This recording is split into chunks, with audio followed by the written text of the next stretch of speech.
My friends, there comes a moment in every seeker's life when the old way of living can no longer sustain us. A moment when we discover, often through struggle, that no amount of human planning, no amount of personal effort, no amount of mental striving has given us the peace, the harmony, or the fulfillment we have been seeking. And so we arrive here, not by accident, not by chance, but by an inner impulse, an impulse of the Spirit itself, drawing us to a deeper truth. You see, the great turning point of the spiritual life is not the moment we decide to become better people, nor the moment we adopt new practices, nor even the moment we dedicate ourselves to prayer. The true turning point comes when we awaken to the startling realization that we have been trying to live life through a self that was never equipped to live it. The personal sense of self, that little me that worries, fears, plans, controls, has tried to carry the entire burden of existence upon its shoulders. And because it is limited, because it is finite, because it was never the source of life, it has inevitably come to exhaustion. Now, I want you to hear this clearly, because the world has missed it. The spiritual path does not begin when you try harder. It begins when you can no longer continue as you have been. It begins when you realize that there is a presence within you that has been waiting patiently, silently, lovingly for you to step aside. A presence that does not need your strength, that does not require your intelligence, that does not depend upon your human understanding. A presence that is the very life of God, the very life of Christ, expressing itself as your consciousness. And so in our time together, we are going to explore what actually happens deep within the chambers of your being when you finally allow this presence to take its rightful place.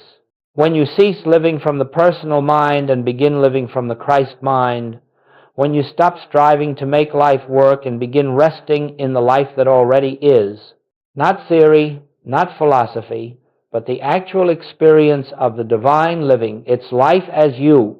If you can receive this, if you can hear it, not with the intellect, but with that inner listening that responds to truth, something will begin to shift even now.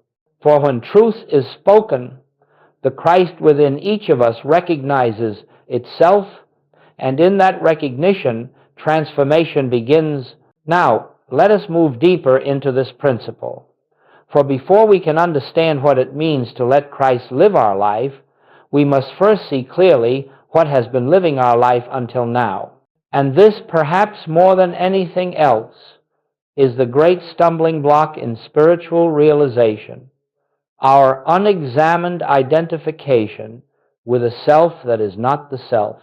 From early childhood, we are conditioned to believe that we are a separate being, an isolated mind, a vulnerable body, a personal identity struggling to survive in a threatening world. We learn to say, I must do this, I must achieve that, I must protect myself, I must make my life work. And without noticing it, we become prisoners of this personal I, this finite sense of self that is constantly planning, worrying, resisting, defending. But the personal self is not your true identity. It is not the Christ. It is not the divine. It is not the presence that Jesus spoke of when he said, I and the Father are one. It is in truth a mental image, an accumulation of beliefs, memories, fears, and reactions. It has no spiritual substance. It has no divine authority. It has no reality in the kingdom of God. And yet, this is the self we have been living from.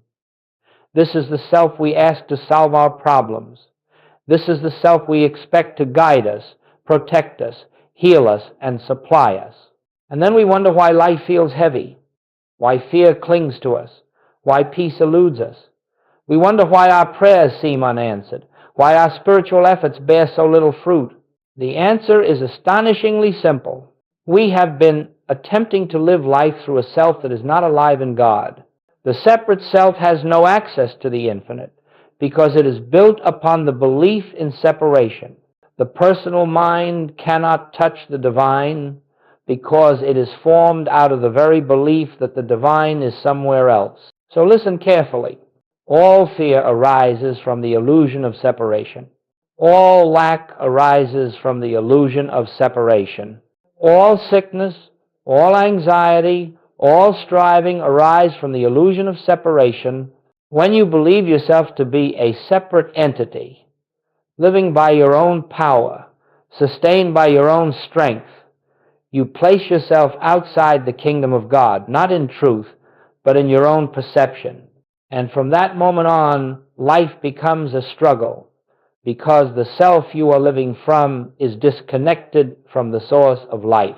But the miracle is this: the separate self is not something you must conquer or improve. It is something you need only see through. The moment you recognize its unreality, its power dissolves. The moment you perceive that it is not the one living your life, it falls away like a shadow disappearing before the sun. And in that instant, a new awareness begins to dawn, an awareness not born of effort, but of revelation. There is another self within you, a self that is whole, complete, infinite, untouched by human limitation, a self that is not separate from God because it is the activity of God itself. This is the Christ. This is the one true self. This is the life that is waiting to live as you.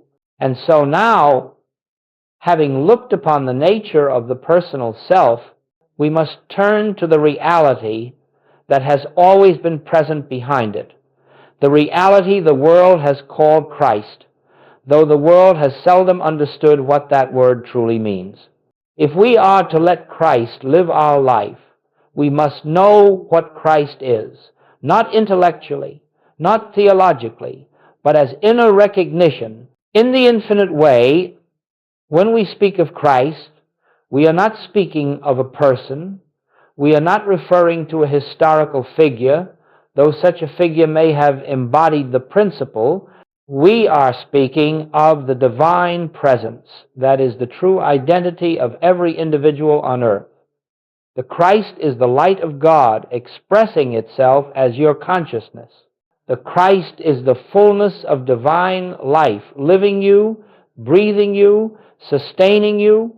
The Christ is the truth of your being unborn, undying, untouched by human circumstance. It may help to see it this way. Just as the sun shines whether the clouds appear or not, so the Christ shines as the essence of your being whether the personal self recognizes it or not. When the clouds thicken, clouds of fear, guilt, self-judgment, or worldly belief, the light seems hidden, but the Christ remains just as radiant, just as present, just as whole. You have never lived a moment without it. You have never taken a breath apart from it. The Christ is not something you acquire, it is something you discover. Now, hear this with the inner ear. Christ consciousness is not a higher level of your personal mind. Christ consciousness is the absence of your personal mind. It is the state in which the personal I, with all its fears, ambitions, doubts, and demands, grows quiet, and the divine I begins to reveal itself. It may help to see it this way. Just as the sun shines whether the clouds appear or not, so the Christ shines as the essence of your being whether the personal self recognizes it or not. When the clouds thicken, clouds of fear, guilt, self-judgment, or worldly belief, the light seems hidden, but the Christ remains just as radiant, just as present, just as whole. You have never lived a moment without it. You have never taken a breath apart from it. The Christ is the truth of your being unborn, undying, untouched by human circumstance. This presence does not reason. It does not fear. It does not struggle. It does not pray to God, for it is the activity of God. It does not seek supply, for it is the outflow of infinite supply. It does not heal, for it is the wholeness that reveals the unreality of disease. When you touch this presence, even briefly, life begins to reorient itself. The mind grows quieter, the heart feels lighter. You no longer feel alone in the universe. You no longer feel responsible for the entire burden of existence. You begin to sense that there is a divine rhythm, subtle, gentle, but unmistakable, moving your life forward with infinite intelligence. And the most important truth of all is this: this Christ, this presence, this divine consciousness is not waiting to enter your life. It is waiting to be recognized. It is the reality that has been living you from the beginning, but the personal self has stood in front of it like a curtain blocking the sunlight. Pull back the curtain, and you discover that the light was there all along. So, when we speak of letting Christ live your life, we are speaking of removing nothing and adding nothing.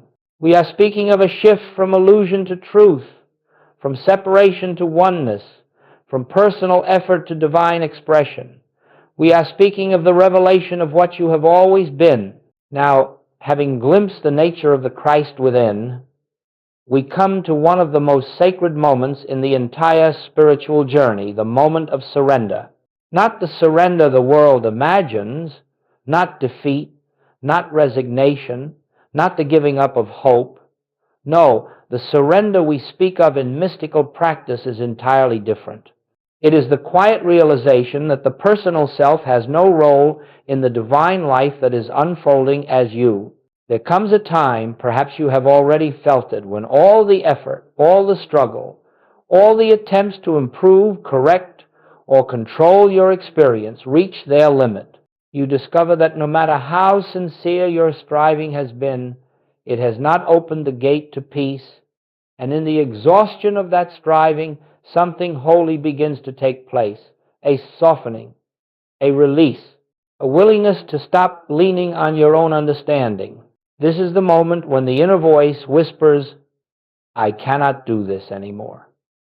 And far from being a failure, that whisper is the beginning of grace. For in that very admission, you cease trying to live life according to the laws of the personal mind, and you enter the atmosphere where the Christ can reveal itself. You see, the personal self tries to make things happen. The Christ allows things to unfold. The personal self reacts to conditions. The Christ stands still in the presence of conditions. The personal self fears the future. The Christ lives in eternal now. The personal self seeks protection. The Christ is protection. When you come to the end of the personal self, when it can no longer carry the burden, you are not falling into emptiness, you are falling into God. You are falling into the arms of the presence that has been carrying you since before you drew your first breath. And what makes this surrender sacred is that it is not something you perform. It is something that happens to you.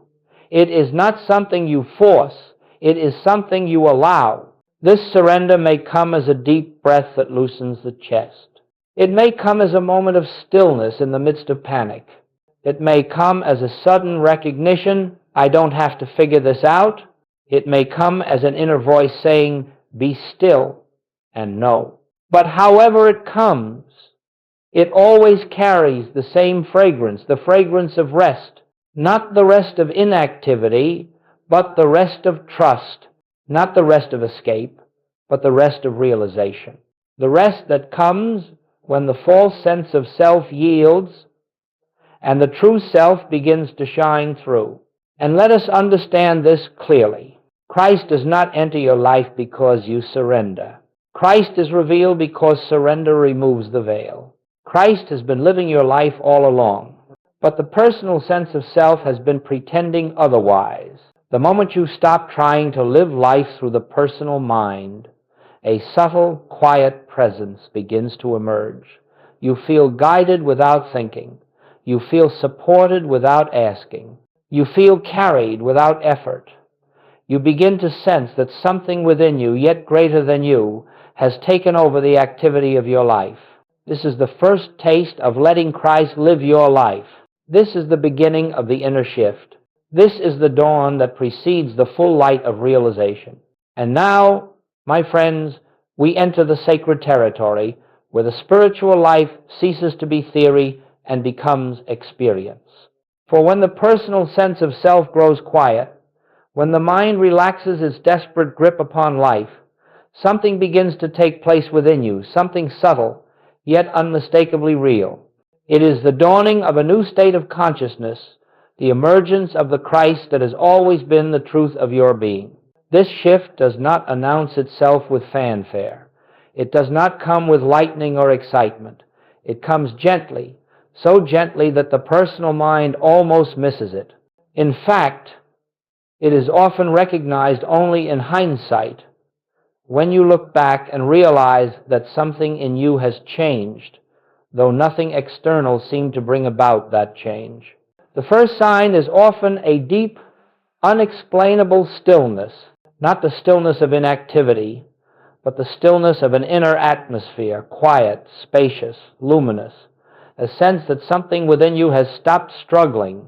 You may still have the same circumstances, the same challenges, the same responsibilities, but they no longer feel as heavy, as urgent, as threatening.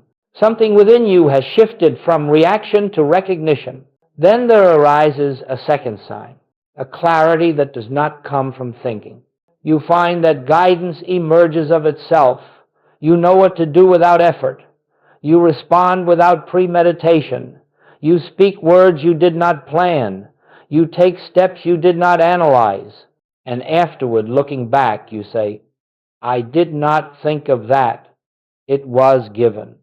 This is the activity of Christ in you, the divine intelligence expressing itself without the interference of the personal mind. A third sign appears in the form of effortless right action.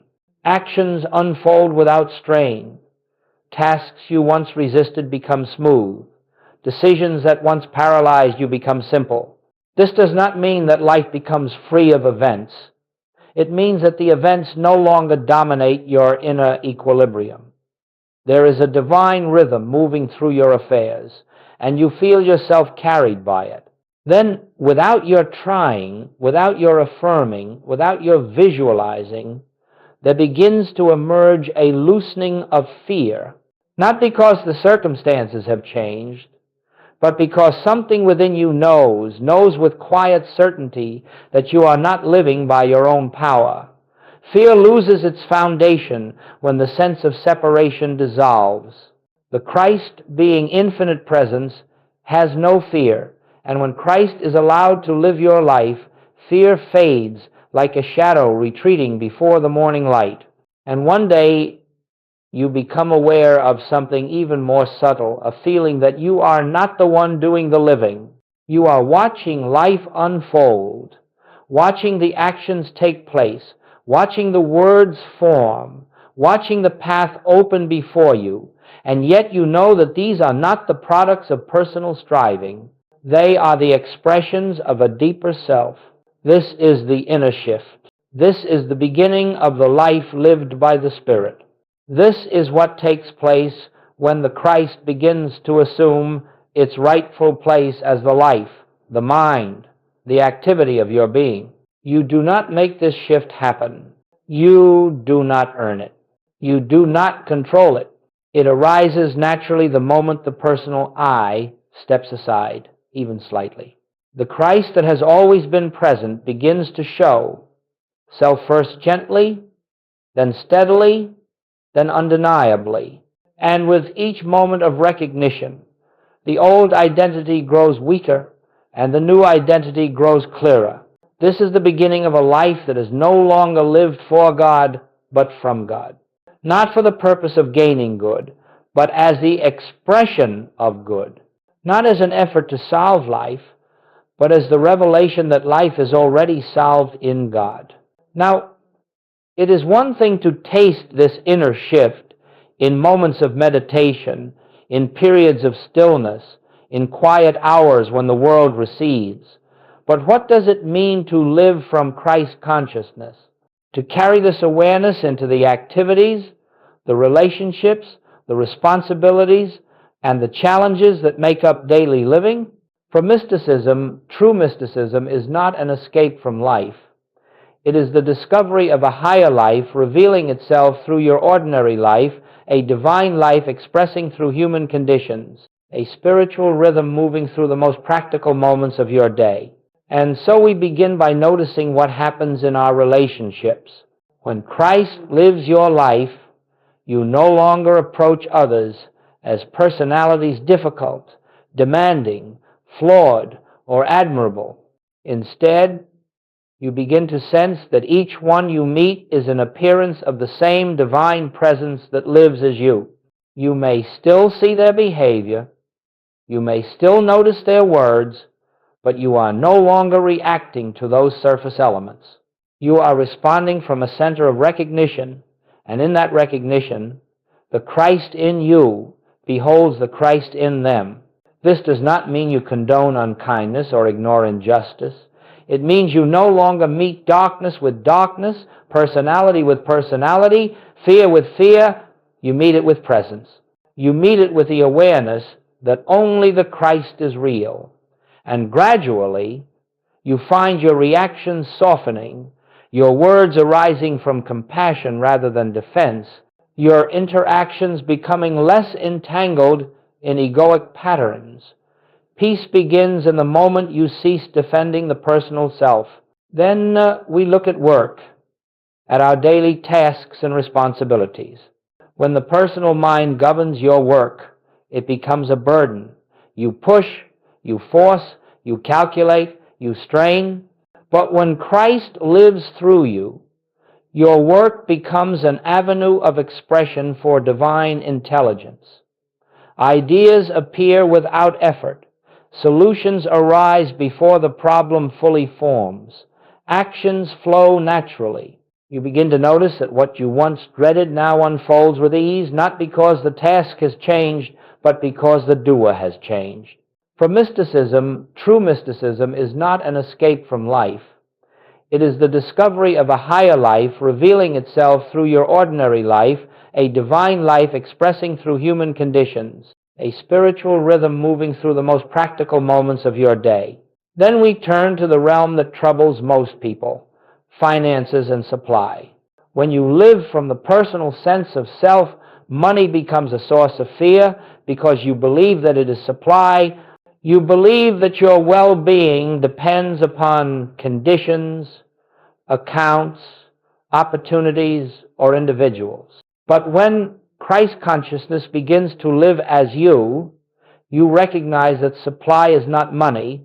Supply is the activity of God appearing as form. Money becomes a channel, not a source. And because the source is infinite, the channels are endless. This does not mean that money mysteriously falls from the sky. It means that fear dissolves because you no longer place your trust in the outer form, you trust the inner reality. And as fear dissolves, clarity arises. Opportunities unfold. Directions become obvious. You take steps you would not have considered before, not from desperation, but from inspiration. And you find that your needs are met not by struggling for them, but by recognizing that supply has always been spiritual. Then we consider health, another area where the personal self often trembles. The personal mind looks to the body and sees vulnerability, fragility, decline. It tries to fight symptoms, resist conditions, battle disease. But Christ consciousness does not fight disease. It does not oppose the appearance of illness. It simply rests in the truth that divine life is the only life, and that this life, being perfect, cannot express as imperfection. Healing, then, is not the correction of the body, it is the correction of identity. As you recognize yourself as the life of God, wholeness begins to reveal itself, not through conflict, but through recognition. This is what it means to live daily life from Christ consciousness. You do not withdraw from the world. You do not transcend responsibility. You do not float above daily experience. You remain in the world, but you are no longer of it. You move through life with a center that is not shaken by appearances. You speak from a depth that does not depend on circumstance. You act from a wisdom that is not your own. You love with a heart that is not personal. And gradually, your entire life begins to reorganize itself, not because you change the outer world, but because you change the level from which you live. This is the beginning of divine order expressing itself in your affairs. This is the beginning of a life lived not by effort but by grace. Up to this point, everything we have spoken of may sound peaceful, harmonious, even beautifully simple. And indeed, the spiritual life is simple, divinely simple. But simplicity does not mean the personal mind will surrender without resistance. In fact, the moment you begin to shift your identity from the personal self to the Christ within, you will encounter certain misunderstandings, certain doubts, certain subtle forms of resistance that must be understood, not fought, not feared, but recognized for what they are. Let us speak first of impatience. The personal self has been conditioned for results. It lives by cause and effect. It measures, it judges, it evaluates progress, and so when you begin to walk the spiritual path, that same tendency quietly enters your practice. You find yourself thinking, I have been seeking the presence for days, weeks. Why has nothing changed yet? But you see, the very question reveals the old consciousness at work. Christ does not come because you practice. Christ is revealed because the personal sense of self relaxes. And that relaxation cannot be hurried. It unfolds according to grace, not impatience. Then there is the desire to use Christ consciousness for personal gain. This is subtle. Perhaps you say, now that I know the truth, I will use it to heal this condition, to attract this supply, to resolve this problem. But the moment you attempt to use the Christ for a personal purpose, you have returned to the personal self, for the Christ has no personal purpose. The Christ is the presence of God, and God does not serve human will. Truth cannot be used. Truth can only be yielded to. So long as you try to make God act, you are still outside of the kingdom of God. Another resistance is doubt, especially when outer appearances seem unchanged. The personal mind looks at the world and says, if nothing has improved, nothing spiritual is happening. But remember, appearances are the last to change. Consciousness changes first, silently, invisibly, often without any emotional fireworks. When a seed is planted, nothing appears above the soil for some time, yet beneath the ground, life is already stirring. So it is with spiritual realization. The Christ often works in depths your mind cannot perceive, preparing the outer world for a shift that may seem sudden, but is the result of inner transformation long underway. There is also the temptation to fall back into effort, especially when life becomes challenging. You begin to feel the pressure of circumstances, and without noticing, you slip into the old patterns, trying to fix, trying to plan, trying to force, trying to control. But this is the moment when you must be most watchful, most gentle with yourself, not scolding the mind, not condemning yourself for slipping, but simply returning quietly, humbly to the awareness that Christ is living the life, not you. And perhaps the greatest resistance of all is the belief that you are unworthy.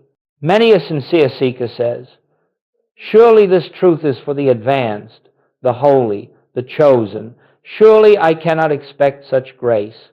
But this thought is the final veil of the personal self, for the Christ in you has no sense of unworthiness. The Christ does not look at your past, your mistakes, your human frailties. The Christ knows only one thing: I and the Father are one. And when you hear that, even faintly, even for a moment, you are already beginning to transcend the old identity. The key is always the same. Do not fight the resistance. Do not argue with the mind. Do not attempt to conquer doubt or impatience or fear. Simply recognize them as movements of the personal self and let them pass. Return gently and again to the awareness that there is a presence within you greater than the mind. A presence that does not resist, does not fear, does not demand. A presence that knows how to live your life because it is your life. When resistance arises, it is not a sign of failure. It is the sign that the personal self senses its dissolution and clings to what is familiar, but it cannot endure. The light of Christ inevitably dissolves every shadow. And now we come to the heart of the mystical life, the summit toward which every step of the spiritual path has been leading. For all the practices, all the recognitions, all the moments of surrender are preparing you for one great realization, the realization expressed in the words, I live, yet not I. Christ liveth my life. These words, spoken by Paul, repeated by mystics across centuries, are not poetry, they are not metaphor, they are the literal description of what takes place when the false sense of self dissolves and the true self begins to shine unobstructed. You see, the personal I is never truly alive. It is a shadow, a concept, a bundle of conditioned thoughts. It cannot live because it has no life in it. But the Christ, the presence of God, individualized as you, is life. And when the personal self yields, even for a moment, you begin to experience something astonishing. Life begins to live itself. Actions take place, words are spoken, steps are taken, without the weight of self-consciousness, without the strain of personal will, without the burden of seeking results. The first time this happens, you may not even notice it. Perhaps you find yourself responding with kindness in a moment when the old self would have reacted with irritation. Perhaps you speak words of clarity that surprise even you. Perhaps you take an action that feels effortless, inevitable, guided, and afterward you realize, I did not do that. Something moved through me. That something is not foreign to you. It is your very self, your divine self, finally unobstructed by the noise of the personal mind. As this realization deepens, life begins to reorganize itself. You discover that inspiration comes before thought. Guidance arises before planning. Harmony appears before effort. And outcomes unfold without anxiety. This is not passivity. It is participation in a higher order of life. This is not the abdication of responsibility. It is the discovery of the true source of responsibility. This is not the loss of individuality. It is the unveiling of divine individuality. For when the Christ lives your life, something profound occurs. You no longer experience yourself as the center of existence. You experience God as the center and yourself as the expression of that center. You cannot explain this to the intellect. You cannot analyze it or pin it down. It is as if an inner door opens, and instead of you living your life, life, capital L, begins to flow through your being like a river moving through an unobstructed channel. You wake in the morning not with dread or duty, but with a quiet expectancy. What is the Father expressing today? You speak not to be understood or approved, but because the words arise naturally. You act not out of compulsion or pressure, but because the next step reveals itself effortlessly. And perhaps the most beautiful sign of this realization is the disappearance of fear, not because you are protected from harm, but because the one who feared no longer claims identity. Fear belongs only to the personal sense of self. The Christ has no fear, for it knows nothing exists outside of its own infinite presence. In this state, healing is no longer an event you seek. Healing is the inevitable consequence of abiding in wholeness. Supply is no longer something you chase. Supply is the natural expression of infinite abundance. Harmony is no longer a goal you work toward. Harmony is the inner order of divine life showing forth in form. You are no longer striving to become spiritual. You are realizing that you have never been anything else. I live, yet not I. That is the death of the false identity. Christ liveth my life. That is the birth of true individuality. This realization is not achieved through discipline or force. It is not the result of spiritual ambition. It comes quietly, naturally, inevitably, when you rest in the truth of your being, when you stop trying to think or feel your way into God and allow God to be the self that lives. And once you taste this truth, even briefly, you know without doubt, without argument, without explanation, that the personal self has never been your identity. The Christ has always been living your life. You simply did not recognize it. Now you begin to recognize it. Now you begin to live from it. Now you begin to understand that the life you call my life is God's life, appearing in a form that bears your name. This is the fullness of realization. And so, my friends, we come to the close of this particular message, though in truth there is no close, for the spiritual life has no beginning and no ending. It is the continuous unfolding of divine consciousness, the eternal revelation of the Christ within. What we have spoken of today is not something to be remembered, nor something to be practiced as a human being attempts a technique. It is something to be recognized quietly, gently, faithfully, in the depths of your own being. Everything you have ever sought, peace, supply, harmony, health, purpose, has been hidden only by one illusion, the belief that you were the one living your life. When that belief dissolves, even a little, the presence takes its rightful place, not as an addition to your life, not as a helper alongside your efforts, but as the very life itself. The Christ is not someone you invite. It is the reality you uncover. If there is one practice I would leave you with, it is simply this. Before you begin your day, before you check your phone, before you consider your tasks or responsibilities, take a moment, just a moment, and turn within.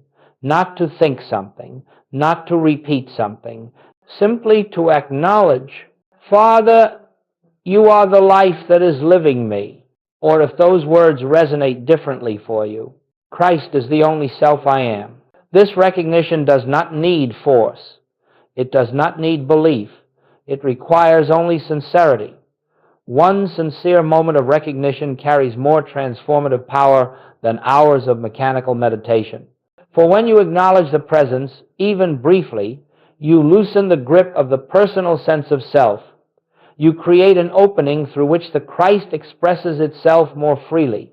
Throughout the day, return again and again, not as a discipline, but as a remembering, a brief pause, a quiet breath, a gentle inner turning, just enough to recall that you are not the doer, not the thinker, not the one upholding your existence. You are the instrument through which the divine is expressing its infinite activity, and in time, without your effort, without your will, without your strain, you will discover that life has become different not because circumstances have dramatically changed, but because you have changed. Your center has shifted from the personal to the universal.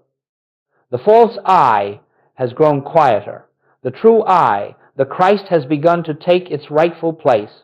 This is the grace of the spiritual path.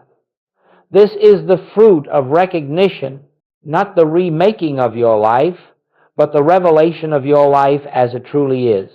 God in expression, God as your consciousness, God as your being, may you come to see that the kingdom you have been seeking is already within you.